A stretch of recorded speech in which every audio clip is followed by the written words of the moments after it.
Spoilers ahead. Watch out and take care. The movie starts in a CCTV control center where two women are talking about their new young coworker. He is wearing sunglasses indoors, which the women think is weird.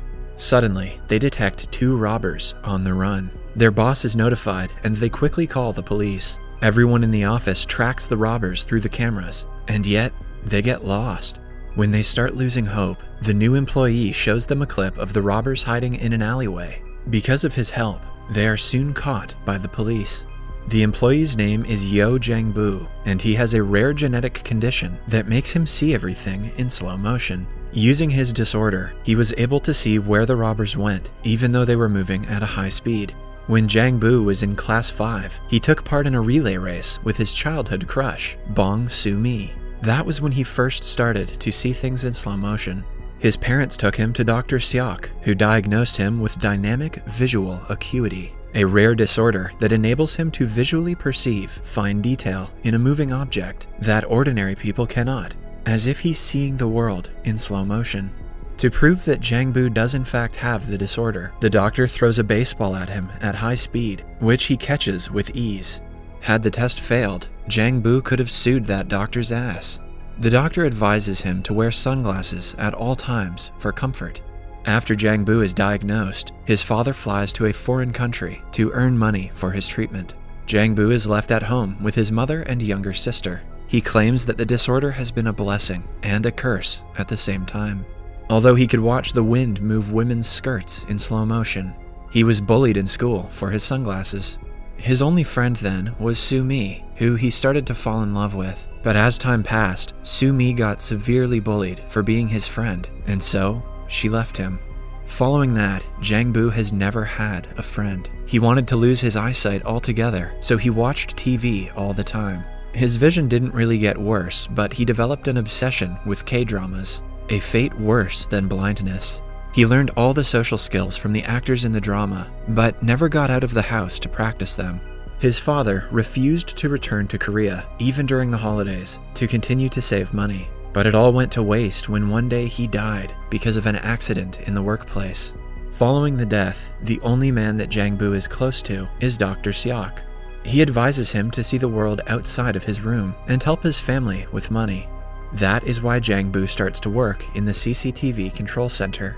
In a monologue, he claims that he likes to watch people on the screen because it reminds him of dramas. The only difference is that in this drama, everyone is the lead actor. His coworker, Byung-soo, talks to their boss about Jang-bu's behavior, claiming that he is very introverted and he doesn't talk to anyone. He promises to take care of the guy because he is a true talent. Byung-soo sits beside him at work and tries talking to Jang-bu. However, a shy Jang-bu answers all of Byung-soo's questions in his head and doesn't speak to him.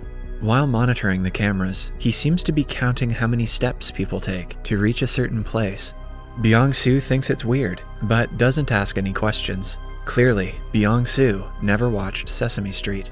In an attempt to socialize with him, Byung-soo asks him if he has a girlfriend. This reminds Jang-bu of Soo-mi, so he goes to her house the very next day. Soo-mi has grown up into a beautiful woman, but with financial issues.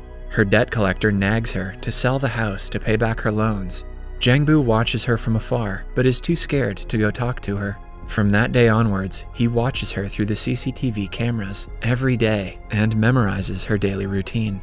At night, she drinks soda in front of a coffee shop, so he too does the same. He sees her eyeing an abandoned sofa on the way and drags it in front of the coffee shop the next day. Soo-mi notices the sofa, but doesn't think much of it. The following day, she is stuck at a bus stop because of the heavy rainfall. Jang-bu sees this on the monitor and goes to help her with Byung-soo. He puts the umbrella over her like in the K-dramas, but Soo-mi calls him a creep and walks away. Following that, the two go to Dr. Seok, asking for ways Jang-bu could impress Soo-mi. He suggests Jang-bu give her flowers. Soo-mi is late for her musical drama audition the next day. She calls the manager and starts singing in the middle of the road as her audition.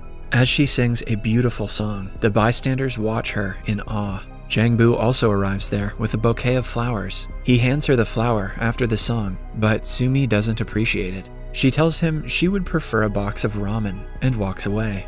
Su-mi is a woman of culture. Jang-bu calls her name and finally introduces himself as her childhood best friend, but she claims that her name is Oh Su-mi and not Bong Su-mi. It turns out Jang-bu has been following the wrong woman all this time, yet he has started to fall for her deeply. That evening, they accidentally bump into each other, and Su-mi makes Jang-bu carry her groceries. Before leaving, Su-mi asks him why he is looking for Bong Su-mi, to which he replies that he used to like her in school. The next day at work, Jang-bu sees Su-mi receive a phone call on the monitor. The person on the other end informs her that she got a role in the musical. She jumps and dances in the streets as Jang-bu watches her on the screen. That night, Su-mi goes to celebrate at a local roadside restaurant. She notices Jang-bu watching her from outside and invites him in. As they talk, she shows him the musical's script and practices her lines. Jang-bu compliments her acting and shows her a talent of his own. Soon, the entire restaurant watches as Jang-bu catches spoons thrown at him. The following day, Jang-bu walks around Su-mi's neighborhood while counting his steps. Byung-soo sees him doing this and realizes he is trying to memorize the ways. While returning home, Su-mi finds Jang-bu waiting for her. They walk together, talking about several things. She asks him what his job is and finds out that he works at the CCTV center and can watch people all day. They shop in front of the cafe that Su-mi always stares at. She reveals that she has a crush on the cafe's owner and gushes about him owning a car. A jealous Jang-bu stares at the owner for a long time. He has made up his mind to take her on a ride to impress her. He asks everyone at work if they own a car in hopes of borrowing it. However, none of them happen to own one. While returning home, Su-mi is approached by the debt collector. He starts to yell at her and threatens to hit her if she doesn't return the money. Jang-bu and Byung-soo arrive there right on time and save her from the man. When Jang-bu returns to work, Su-mi yells thank you to one of the cameras, knowing that he is watching on the other end. At the end of the day, they meet at a park and talk for a long time. Jang-bu asks her what she would do if she owned a car, to which Su-mi says that she would drive to the sea every day. Since he cannot get a car, Jang-bu befriends his local bus driver by traveling with him all day. He had been watching the driver play baseball alone at night through the cameras. At the end of the day, Jang-bu joins him for a game and asks him for a favor. Byung-soo, the bus driver, and Jang-bu pick up Su-mi from the bus stop the next day and make their way to Busan to visit the sea. Seeing his efforts to make her happy, Su-mi starts to like Jang-bu. He's a stalker and he manipulates people. What a catch. However, their bus is stopped by the border police, who don't allow the local district bus to enter the other district. An angered Su-mi tries to fight the policeman, while Byung-soo calms her down. Their effort is useless because at the end of the day, they have to return home without reaching the sea. Jang-bu's boss tells them about recent cases of women being abducted around the town and asks them to be on high alert at all times. Just then, Jang-bu notices Su-mi on a monitor, but she disappears right after. He freaks out and rushes to see if she is okay, only to see that she was trying to prank him to see if he would come. Su-mi takes off his glasses for the first time, and the two finally kiss. Jang-bu takes Su-mi home, and she invites him in. However, their plans are ruined when Su-mi notices the debt collectors in her house. They throw her belongings around, threatening her to return the money. Jang-bu tries to run to her, but suddenly falls down as his vision goes blurry. After the men leave, Jang-bu and Su-mi sit down to talk.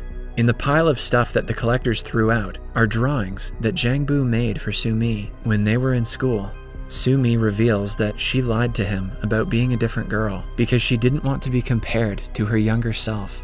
Jang-bu, who really should have seen this twist coming, keeps quiet the whole time as Su-mi looks at the drawings while smiling. He visits Dr. Seok the next day, informing him that his eyes have gotten blurry. It turns out that with time, his disorder has gotten worse, because of which he will be losing his vision very soon. Jang-bu had known that he would eventually go blind one day. That is why he has been counting steps everywhere he goes, so it would be easier for him when he loses his vision entirely. While Jang-bu is troubled by his worsening vision, Su-mi is worried about her debt. She sells her house and gathers enough money to pay her creditors back, but now she has nowhere to live. Jang-bu watches her on a screen while she talks to a shopkeeper with a box of her belongings. Suddenly, his coworker notices a car suspiciously circling the same area. She looks closely at its license plate and notices that the car belongs to a kidnapper on the run. She notifies the boss, and the police are informed immediately. However, they lose sight of the car, and at the same time, Jang Bu loses sight of Soo Mi. He freaks out and runs to save her from potential danger. On his way, he loses his vision completely and crashes the bike. Byung-soo notices this through the cameras and runs to help him. Soo Mi, on the other hand, is approached by a strange man who grabs her arm, but before he can take her away, Jang Bu starts to run towards them. The abductor runs away, but Jang Bu almost crashes into a bus. The police arrive and take Soo Mi in for interrogation. Now, Jang Bu is left alone in the streets and is helped by Byung-soo. He cries while holding his friend, devastated at losing his vision. Several days have passed since the incident. Soo Mi gets busy with her life and doesn't contact Jang Bu. She looks at the CCTV cameras often when she misses him. A few months later, she notices Jang Bu inside her favorite cafe. She happily approaches him and waves her hand, but is shocked when Jang Bu brings out his stick and walks the other way. She follows him around the town and finally reaches an art gallery that is filled with paintings of her that Jang Bu has drawn. In a monologue, Jang Bu says that he has lost his vision, but he still remembers her. The next day, Soo Mi again follows him, but this time he asks her where she wants to go. She realizes that he can sense her, and the movie ends as the two hug. Subscribe for more videos like this, turn on notifications, and leave a like to help the channel out. Thank you for watching.